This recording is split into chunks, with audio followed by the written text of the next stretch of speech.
The Galactic Council had ruled the known universe for 12,000 years, and they did not take kindly to species that ignored their authority. Their ships approached Earth's outer defense perimeter with the confidence of those who had never known defeat. Commander Jake Morrison stood on the bridge of Sentinel Station, watching the alien vessels grow larger on his displays. He was a tall man with graying hair and eyes that had seen too many battles during Earth's unification wars. The diplomatic vessel at the center of the formation broadcast its credentials on all frequencies, demanding an immediate audience with Earth's leadership. Captain Lisa Hayes arrived at the diplomatic chamber an hour before the scheduled meeting. She wore the standard uniform of the Terran Defense Fleet, but carried no weapons as protocol demanded. Lisa had spent 5 years negotiating with various alien species, and she knew how to read the subtle signs of hostility behind polite words. The council delegation consisted of 3 distinct species, and each one represented a different aspect of their power. The Vraxians were warriors standing nearly 3 meters tall, with armored skin and eyes that glowed with inner heat. The Luminari were crystalline beings that pulsed with colored light, and possessed minds capable of processing information at incredible speeds. The Kresh were insectoid creatures with compound eyes and mandibles that clicked when they spoke through their translation devices. High Arbiter Zalthun led the delegation, and he wasted no time with pleasantries. His voice rumbled through the chamber like distant thunder, as he explained that humanity had violated the Interstellar Compact by establishing colonies in 17 star systems without proper authorization. Lisa listened without interruption, as the Arbiter detailed the various treaty violations and territorial disputes that humanity had supposedly committed. When he finished, she remained silent for a full minute before responding. Her voice was calm, but there was steel beneath the surface when she spoke. Humanity had checked the galactic registry before establishing each colony, and every system they settled had been listed as unclaimed territory. The Council's assertion that these systems fell within buffer zones established centuries ago was news to Earth's government. Lisa pointed out that expecting a newly spacefaring species to follow rules they had never been informed about was unreasonable at best, and deliberately predatory at worst. Zalthuan's expression darkened at the suggestion that the Council might be acting in bad faith. He leaned forward, and his massive frame seemed to fill the entire chamber as he explained the consequences of defying Council authority. Many species had tested the Council's patience over the millennia, and all of them had learned painful lessons about the cost of rebellion. The Arbiter's words carried an implicit threat that hung in the air like smoke. Lisa felt Jake's presence behind her as he moved closer to the conversation. The commander's hand rested casually near his sidearm, and his posture shifted from diplomatic observer to potential combatant. The Luminari representative seemed to notice this change, and their light pulsed with colors that suggested concern, or perhaps fear. Lisa made her position clear in words that left no room for misinterpretation. The colonies would remain under human control, and any attempt to force their evacuation would be considered an act of war. Humanity had not survived centuries of conflict on their homeworld, and 15 years of struggling to master faster-than-light travel just to be bullied by bureaucrats who believed age granted them authority over others. The chamber fell silent except for the soft clicking of the Kresh diplomat's mandibles. Zalthuan rose to his full height, and his voice carried a note of genuine anger when he responded. The Council had destroyed civilizations far older and more advanced than humanity for lesser offenses. Their fleets numbered in the thousands, and their weapons could crack planets. What did Earth have that could possibly stand against such power? Jake stepped forward before Lisa could respond, and his voice was quiet. He told the Arbiter that any Council ship entering Terran space without explicit permission would vanish without trace, not destroyed in battle leaving debris fields and evidence, not captured and held for ransom or exchange. Vanished, as if it had never existed at all. The threat seemed absurd, coming from a species barely a generation removed from their homeworld. The Vraxian Arbiter laughed, and the sound was like grinding stone. He asked what technology humanity could possibly possess that would allow them to make good on such an impossible promise. Jake's smile was cold when he replied that they would find out if they chose to test Earth's resolve. The meeting ended shortly after, with threats and ultimatums exchanged on both sides. The Council delegation departed Sentinel Station, and their ships accelerated out of Earth's gravity well toward the edge of the solar system. Lisa found Jake in the observation deck hours later, staring at Earth's blue and white sphere turning slowly below them. She asked if they had just declared war on the entire galaxy. Jake's reflection in the reinforced window showed a man who had made difficult decisions before and would make them again. He confirmed that they had done exactly that, but only because the Council had given them no choice. The ghost ships were operational, and had been for 6 months. Project Phantom represented humanity's insurance policy against a galaxy that seemed determined to keep newer species under control. Lisa knew about the project in general terms, but the specifics were classified above her security level. Jake explained that conventional warfare would be suicide against the Council's numerical superiority. Humanity needed an advantage that would level the playing field and make the cost of aggression too high for even the Council to accept. The Phantom ships use technology that shouldn't exist according to every established theory of physics. They could displace matter into pocket dimensions, where time moved differently. An enemy ship could vanish mid-battle, trapped in a space where centuries passed in seconds. The moral implications troubled Lisa, but she understood the necessity. Earth had learned from bitter experience that predators only respected strength. The Council viewed younger species as resources to be managed or threats to be eliminated. They would never accept humanity as equals through diplomacy alone. Jake turned from the window, and his expression was grim when he told Lisa what came next. The Council would send a fleet to enforce their demands. They would expect humanity to fold under pressure or engage in conventional warfare that they could win through superior numbers. Instead, they would encounter something that would shake their understanding of what was possible. Below them, hidden in the asteroid belt between Mars and Jupiter, 30 ships powered down their stealth systems for routine maintenance. Each vessel was crewed by volunteers who understood they might never be able to reveal what they did.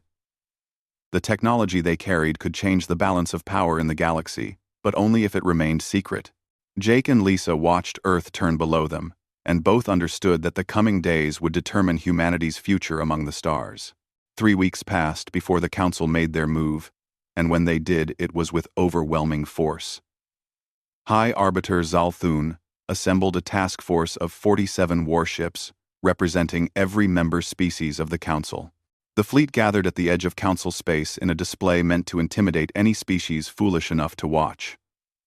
Each ship was a masterwork of engineering, refined over centuries of warfare.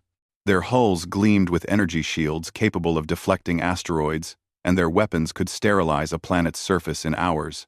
Admiral Karen Blake commanded the Terran defense fleet from the bridge of the Defiant, and she watched the enemy approach with calm calculation. Karen was 47 years old, with gray streaking through her short hair and a face weathered by stress. She had fought in Earth's corporate wars before the unification, and she understood how bullies operated. They expected fear, and when they didn't get it, they made mistakes. The Council fleet broadcast demands on all frequencies, calling for humanity's immediate surrender and the evacuation of all disputed colonies. Lieutenant Ben Carter monitored the communications station and reported each new threat as it came through. The Council promised mercy if Earth complied immediately, and destruction if they continued their defiance. Karen ignored the broadcasts and focused on the tactical displays. Commander Nick Hayes stood at the weapons station, coordinating with the Phantom fleet. All 30 ghost ships held position around the approaching Council force, completely invisible to enemy sensors. The aliens had no idea they were already surrounded. The Council fleet crossed into Terran space at exactly 800 hours, maintaining tight formation. Zalthun expected humanity to meet them with conventional forces and engage in the kind of naval warfare that had dominated galactic conflicts for millennia. His tactical officers monitored their sensors, waiting for human ships to appear. Instead, there was nothing but empty space and silence. The Arbiter ordered his fleet to proceed deeper into human territory, toward the nearest colony world. Surely the humans would defend their settlements. On the bridge of his flagship, the Eternal Dawn, Zalthun grew increasingly uneasy. His tactical officer, Court, reported that their long-range communications had stopped working. They could not reach Council space or any of their relay stations. The quantum communication systems that allowed instant messages across light years had simply ceased functioning. Court suggested it might be jamming, but the technology required to block quantum signals was theoretical at best. Zalthun ordered his communications team to find a solution, but deep down, he knew something was terribly wrong. Karen Blake gave the order to begin Phase 2 from the Defiance Bridge. The ghost ships activated their quantum disruptors in perfect synchronization. The technology worked by shifting matter into parallel dimensional spaces where normal physics operated differently. A ship caught in the field would vanish from baseline reality, trapped in a pocket universe. The crew would be alive and unharmed but unable to interact with normal space. To outside observers, the ship would simply cease to exist. The first Council vessel to vanish was a Kresh destroyer named Guardian's Pride. One moment it maintained position in the formation, and the next it was gone. No explosion marked its passing. No debris field expanded into space. The ship and its crew of 300 simply stopped existing in the same reality as the rest of the fleet. Zalthun's tactical displays showed the Guardian's Pride as offline, but sensors detected no wreckage. 3 more ships disappeared in the next minute, and panic began to spread through the Council fleet. Zalthun roared orders demanding his crew identify the threat. Every sensor array swept space looking for attackers but found nothing. The Vraxian Arbiter had fought in dozens of campaigns and faced enemies armed with weapons, both conventional and exotic. He had never encountered anything like this. Ships were vanishing without any indication of what was destroying them. His officers suggested everything from cloaked mines to some kind of reality warping technology. But none of their theories helped them defend against it. The Arbiter ordered a full retreat, hoping to escape whatever was attacking them. Every ship in his fleet turned toward Council space and accelerated to maximum speed. They didn't make it far before hitting the barrier. The Phantom ships had created a perimeter around the entire engagement zone, using their quantum disruptors to seal the Council fleet inside Terran territory. Any ship that touched the invisible boundary vanished instantly. Zalthun watched in horror as 12 ships tried to escape and disappeared the moment they crossed the perimeter. In desperation, the Arbiter ordered his remaining vessels to fire blindly into empty space. Energy beams lanced out in every direction, while missile salvos streaked toward random coordinates. The Council fleet lit up the darkness with enough firepower to destroy a small moon. Not a single shot found a target, because the Phantom ships existed slightly out of phase with normal space. They could affect baseline reality without being affected by it. The technology gave humanity an almost unfair advantage in combat. One by one, the Council ships vanished until only the Eternal Dawn remained. Zalthun stood alone on his bridge as his crew abandoned ship in escape pods.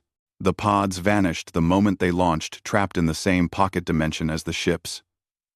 The Arbiter realized he was witnessing the complete annihilation of his fleet without a single confirmed kill by conventional means. A communication channel opened on his main view screen, and Admiral Blake's face appeared. Karen spoke calmly, explaining that Zalthun had been warned about entering Terran space.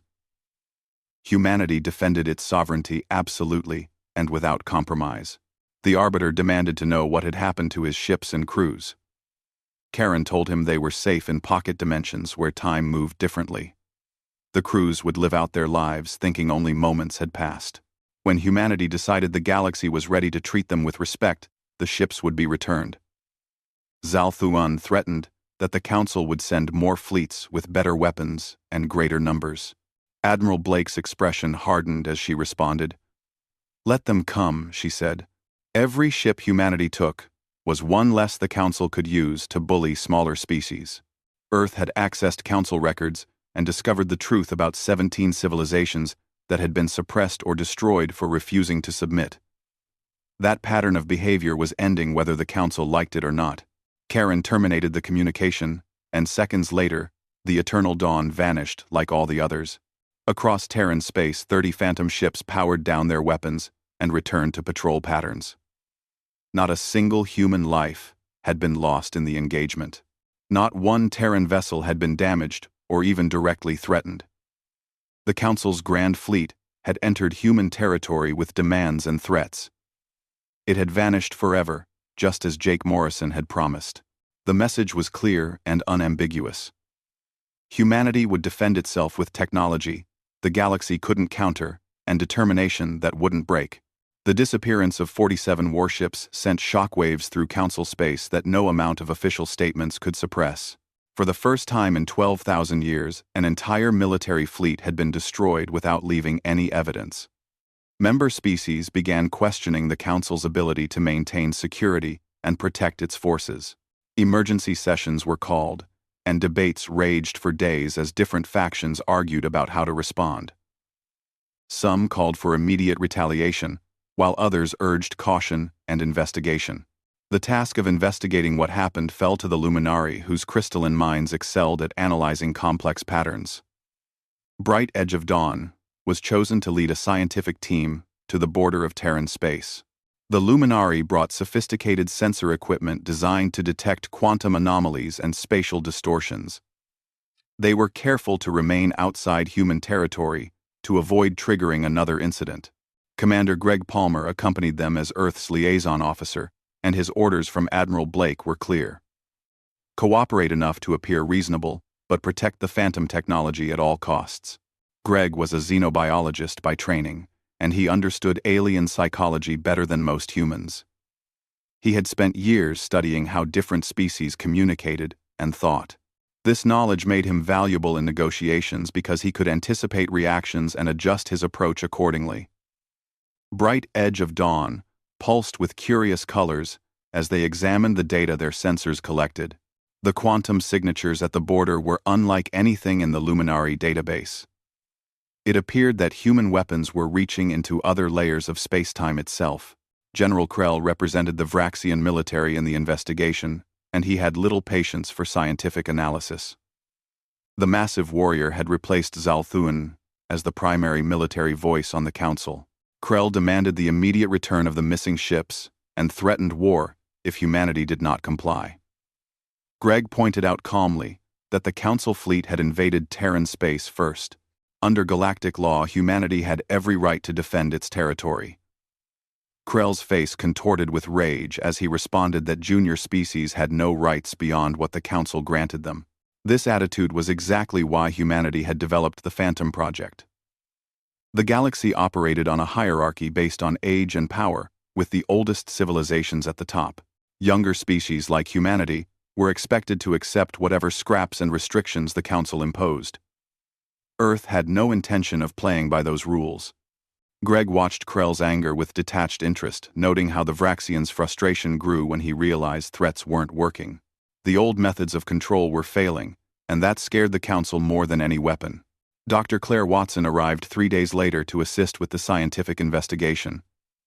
She was one of the lead researchers on the Phantom Project and understood the quantum mechanics involved better than almost anyone. Claire worked alongside Bright Edge of Dawn, sharing carefully selected data that revealed nothing useful while appearing cooperative. The Luminari's crystalline structure pulsed with confused patterns as they tried to understand how humanity had developed such advanced technology. Their species had required millions of years to reach their current level, while humans had only achieved faster-than-light travel 15 years ago. Claire smiled when Bright Edge of Dawn expressed confusion about humanity's rapid advancement. Perhaps being new gave them advantages, she suggested. Humans hadn't learned what was supposed to be impossible yet. The truth was more complex than that simple explanation. Humanity's technological progress had been driven by necessity rather than curiosity. Earth's history was written in wars and survival against impossible odds. When humans encountered problems, they didn't have the luxury of spending centuries on careful research. They innovated or died. Other species had evolved on relatively peaceful worlds, developing technology gradually over millennia. Humans had clawed their way up through violence and competition. When Earth reached the stars and encountered the Council's rigid hierarchy, they recognized it immediately. Just another system designed to keep some people on top and others on the bottom. Human scientists had done what they always did when told something was impossible. They figured it out anyway, driven by spite and determination in equal measure. General Krell grew increasingly frustrated with the investigation's lack of progress. He demanded the Council assemble a larger fleet to crush humanity before they became an even greater threat. Senator Paul Crawford, who represented Earth in diplomatic matters, asked a simple question. How many ships was the Council willing to sacrifice to prove a point? The question hung in the air, unanswered. They had already lost 47 vessels, without humanity firing a single conventional weapon. Escalation seemed not just dangerous, but potentially catastrophic.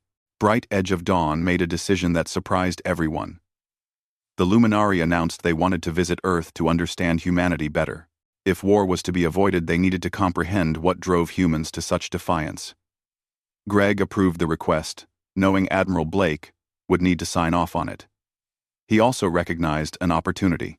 The Luminari were genuinely curious rather than hostile. They might be the key to achieving lasting peace, instead of just a temporary ceasefire. Preparations began for Bright Edge of Dawn's unprecedented visit to Earth, while other forces moved in the shadows. Not all Council members wanted peace with humanity. Some viewed the Terrans as an existential threat that needed elimination before they grew stronger. Whispered conversations in dark corners of Council stations suggested more extreme solutions. There were weapons that even the Council hesitated to use, but desperate times called for desperate measures. In the pocket dimension where the missing fleet drifted, time moved at a fraction of normal speed. Zal Thun and his officers were beginning to understand the horror of their prison. They could see out through dimensional barriers, watching the galaxy continue without them. They saw weeks pass, in what felt like hours. Communication was possible within the pocket dimension, but they could not interact with baseline reality. They could not escape, and they could not even die. Their bodies were sustained by the pocket dimension's altered physics. The Arbiter realized that humanity had created the perfect prison.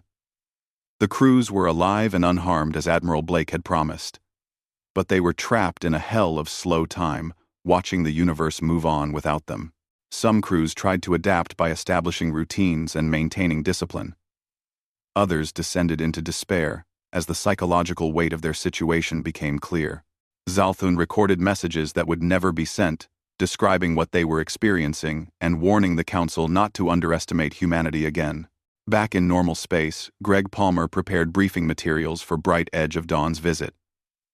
He selected historical records and cultural information that would help the Luminari understand human psychology. The files included Earth's darkest moments alongside its greatest achievements. Wars and genocides sat next to artistic masterpieces and scientific breakthroughs.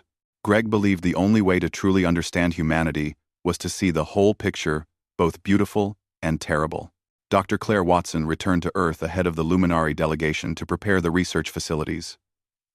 She knew they would be showing Bright Edge of Dawn things no alien had ever seen. The Phantom Labs and the theoretical frameworks behind them would be revealed. Admiral Blake had authorized this unprecedented transparency because she believed the Luminari could be convinced to support reform within the Council. If they succeeded, the balance of power in the galaxy would shift without firing another shot. General Krell watched these developments with growing alarm. The Vraxian warrior believed peace with humanity was impossible and undesirable. Humans needed to be crushed before they inspired other species to rebel against Council authority. He began reaching out to hardline factions within other species, finding allies who shared his views. They started planning in secret, assembling resources for one final overwhelming assault. This time, they would bring weapons specifically designed to counter quantum displacement technology. This time, humanity would learn the price of defying the Council. Bright Edge of Dawn's arrival on Earth was met with a mixture of curiosity and suspicion from human observers. The Luminari had never visited a species' homeworld so early in their development. Many humans wondered if this was reconnaissance for another attack. Security was tight around the landing site in Geneva, where the crystalline being emerged from their shuttle, surrounded by diplomats and scientists. The alien's body pulsed with colors that reflected their emotional state, and right now those colors showed cautious optimism mixed with uncertainty. The Museum of Human History became their first stop, and Dr. Henry Ross served as the Luminari's guide. Henry was a cultural anthropologist who specialized in explaining human behavior to alien species. He watched nervously as Bright Edge of Dawn processed thousands of years of civilization in a matter of hours. the crystalline being moved through exhibits chronicling humanity's darkest moments. World wars and genocides were displayed alongside technological revolutions and artistic movements. Nothing was hidden or sanitized. Bright Edge of Dawn paused at an exhibit showing the atomic bombings that ended World War II. Their light pulsed with deep purple, suggesting profound confusion. They asked Henry why humans would preserve and display their most shameful acts. Most species buried such history or rewrote it to make themselves look better. Henry explained that humans remembered their failures so they wouldn't repeat them. At least that was the theory, though history showed humans didn't always succeed in learning from their mistakes. The Luminari spent hours in the museum absorbing information about human conflict and cooperation. They studied the corporate wars that nearly destroyed Earth before the unification. They examined art created during times of great suffering. They read first-hand accounts from survivors of atrocities. When they finally emerged, their light pulsed with colors Henry had never seen before. Bright Edge of Dawn said they were beginning to understand why other species found humans so dangerous. Humanity was honest about what they were in ways that made others uncomfortable. The Council and its member species had all committed atrocities over their long histories. The difference was they buried those crimes or renamed them as necessary actions. Humans displayed their failures in museums and taught them to children. This brutal honesty about their own nature was perhaps more threatening than any weapon. It suggested a species that understood its capacity for both good and evil and had made peace with that duality. The real revelation came later in a secure facility beneath the Rocky Mountains. Admiral Blake had authorized Bright Edge of Dawn to see something no alien had witnessed before.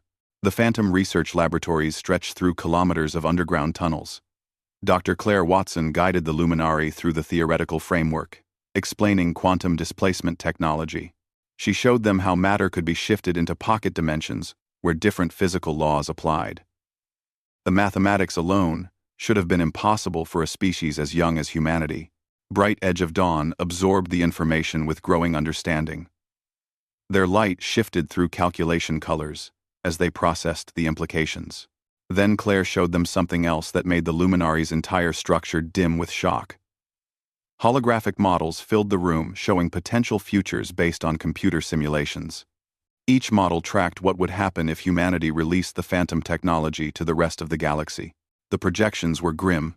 Within 20 years, the technology would be weaponized beyond humanity's relatively benign application. The Council would refine it into true dimensional weapons capable of erasing entire civilizations from existence. Not displaced into pocket dimensions but completely annihilated across all possible realities. Claire had run the simulations thousands of times using every variable she could think of. The result was always the same. Widespread availability of phantom technology would lead to genocide on an unimaginable scale. Bright Edge of Dawn pulsed with understanding that bordered on horror. Humanity was protecting the galaxy by keeping this power monopolized. Admiral Blake entered the room at that moment, and her presence commanded immediate attention. She explained that humans had learned something important from their bloody history. Power without accountability always corrupts eventually. The Council had ruled for 12,000 years without ever being seriously challenged. That wasn't governance, it was tyranny, dressed up in diplomatic language. The Luminari tried to defend the Council's record, pointing out they had maintained general peace across vast regions of space. Blake countered that the Council maintained obedience, not peace. True peace required choice, and the species under Council authority had no real choices. They obeyed or faced consequences. Several civilizations had been destroyed, as examples to others. The Council called it maintaining order, but Blake called it what it was: state-sponsored terrorism on a galactic scale. Over the following week, Bright Edge of Dawn met with human leaders from various fields. Scientists explained their research methods, which emphasized rapid iteration over careful, long-term planning. Artists showed how human creativity often emerged from suffering and struggle. Military leaders demonstrated tactical thinking that emphasized adaptability over rigid doctrine. The Luminari began to understand that humanity's strength came from their diversity of thought and willingness to try approaches that seemed reckless to more cautious species. The colony worlds received a visit via holographic link. Bright Edge of Dawn watched human settlements on planets the Council had deemed unsuitable for habitation. Families lived and worked in environments that should have been too harsh for a species with humanity's physical limitations. They survived through technology and sheer determination, refusing to accept that any place was beyond their reach. Children born on these worlds had never seen Earth but called themselves human with pride. The most important conversation happened unexpectedly in a small cafe in New York. Bright Edge of Dawn had requested time to observe normal human life away from official meetings and ceremonies. They sat at a table near the window when a young woman named Sophie Grant approached them. Sophie was a teacher, with no special importance, who happened to be curious about their alien visitor. She asked if she could sit and talk for a while. Bright Edge of Dawn agreed, and they spent an hour discussing everything from human education to Sophie's dreams of visiting other star systems. When the Luminari asked if Sophie hated the Council for restricting human expansion, she considered the question carefully.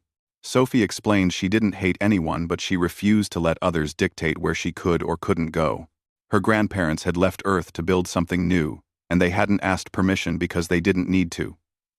The stars belonged to everyone, not just the oldest species. This simple conversation crystallized everything for Bright Edge of Dawn. Humanity's strength wasn't their technology or military tactics. It was their absolute refusal to accept limits imposed by others.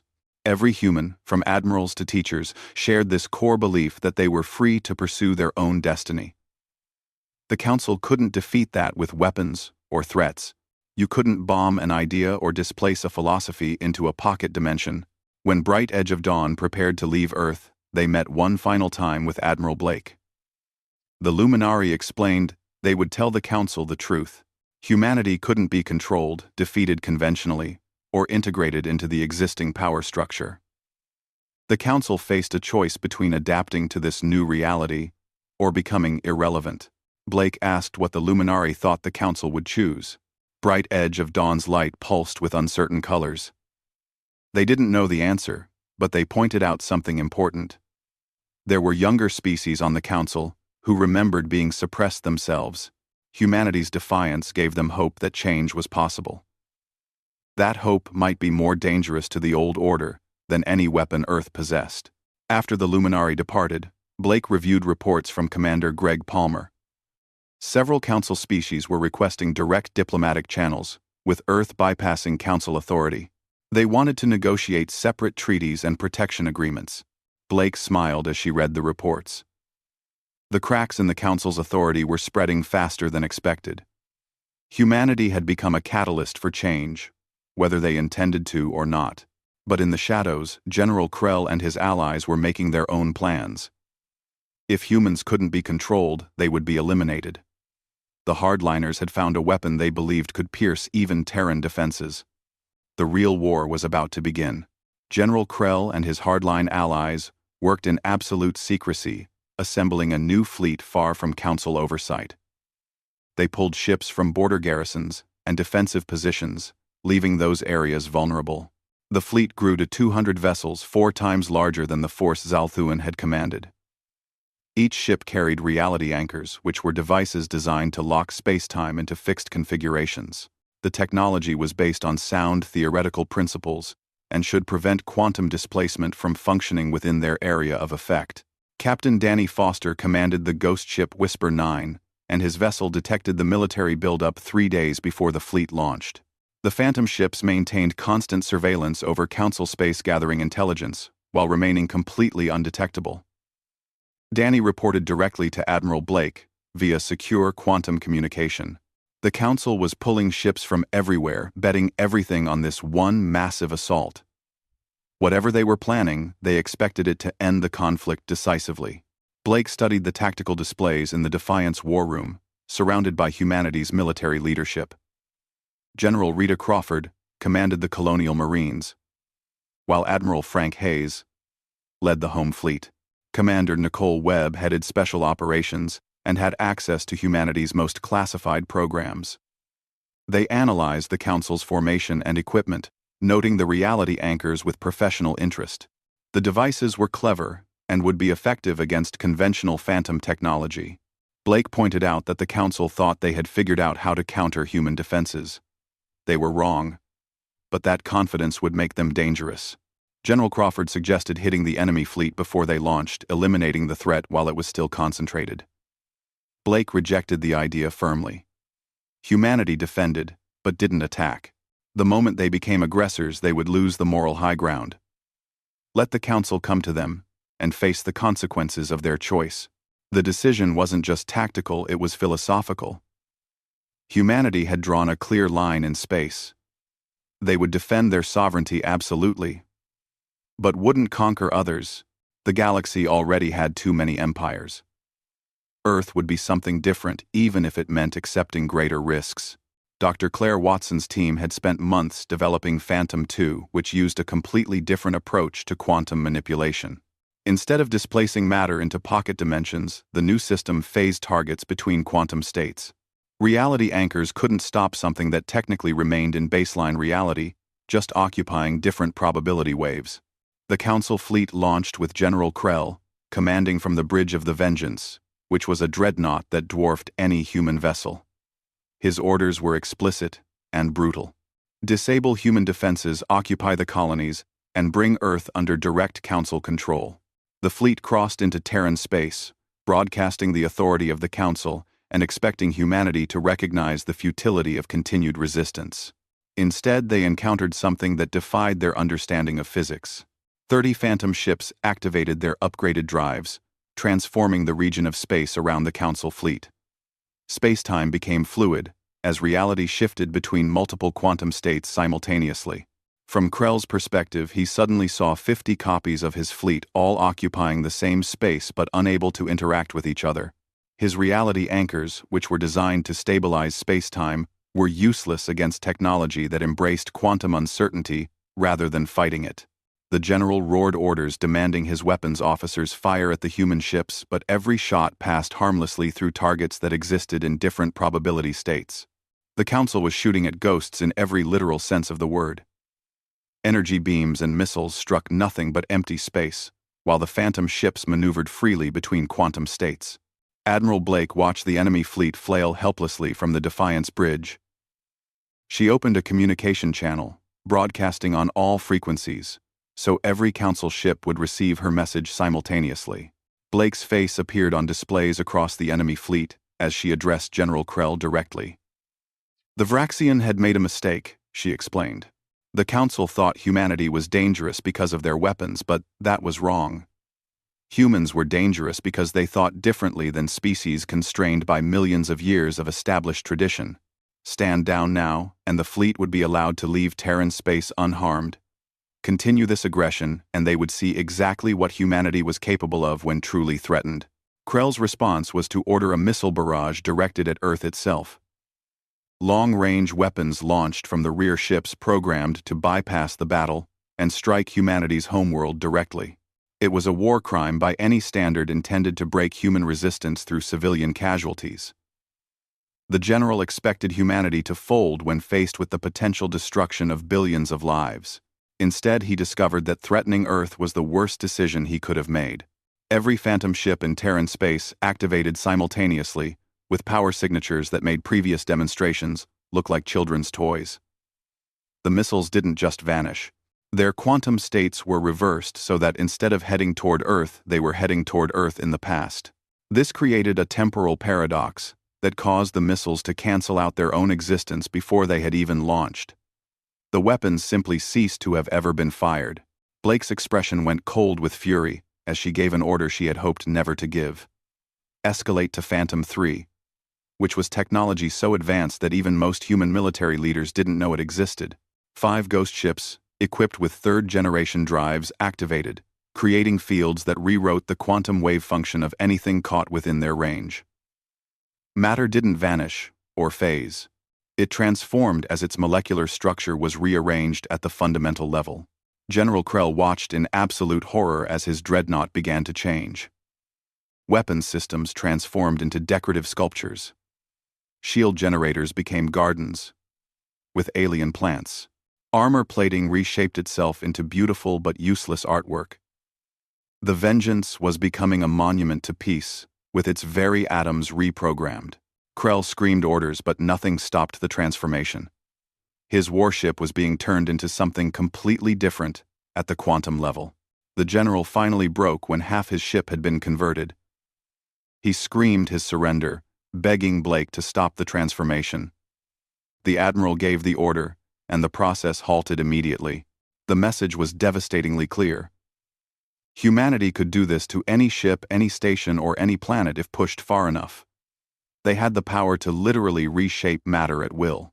Blake appeared on every council ship's display, and her voice carried the weight of absolute authority. She ordered the fleet to withdraw and return to council space. They would carry a message to the council's leadership. The age of unquestioned council authority was ending. They had maintained power through military might and bureaucratic control, but that era was finished. Humanity was extending formal invitations to every suppressed species and every junior civilization the council had held down. Those species would receive the same protection and freedom that human colonies enjoyed. They could choose their own destiny without council interference. General Krell protested weakly that this was rebellion against the established order. Blake corrected him, explaining this was evolution. The galaxy was bigger than the council, and it was time the ancient species remembered that. The council fleet withdrew in complete disorder, with their reality anchors useless and their overwhelming numbers meaningless. They had come expecting to crush a primitive species, and instead had encountered technology that rendered their entire military doctrine obsolete. In the weeks following the failed invasion, 17 species formally requested human protection and withdrew from council authority. The Luminari, led by Bright Edge of Dawn, proposed sweeping reforms to council structure. The oldest civilizations, faced with growing irrelevance, finally agreed to negotiate. The Galactic Council convened on neutral ground with humanity, participating as an equal member for the first time in their history. The meetings were tense, with centuries of established order resisting change at every step. Admiral Blake stood with Bright Edge of Dawn, watching through a viewport as council and human ships patrolled side by side. The Luminari asked if Blake had ever imagined things would go this far. Blake smiled and pointed out that humanity had given fair warning. The council chose to ignore that warning and discovered the consequences. She was glad it had ended without more bloodshed, but remained prepared for future challenges. The Luminari asked about the displaced ships and crews trapped in pocket dimensions. Blake promised they would be released eventually when the galaxy had proven it could handle peace better than dominance. Zalthun and his crews would get their lives back, but they would return to a very different galaxy than the one they left. The time dilation meant only weeks would have passed for them, while years went by in normal space. Humanity hadn't conquered the galaxy through force. They had done something far more revolutionary by giving species a choice. Across 1,000 worlds, civilizations that had lived under council authority for millennia were beginning to wonder what freedom felt like. Young species were establishing colonies without asking permission. Older species were questioning traditions that had gone unexamined for centuries. The galaxy was changing, and Earth had become the catalyst, whether they wanted that role or not. The council had been warned repeatedly. They entered human space, expecting to find primitives playing with dangerous technology. Instead, they discovered a species that refused to play by rules they hadn't agreed to. Earth's message to the galaxy was simple and uncompromising. Sovereignty was absolute. Freedom was non-negotiable. Anyone who threatened either would learn that humanity's greatest weapon wasn't their technology. It was their absolute unwillingness to submit to authority they didn't respect. The stars belonged to everyone now, and humanity would defend that principle against anyone who tried to reclaim dominance.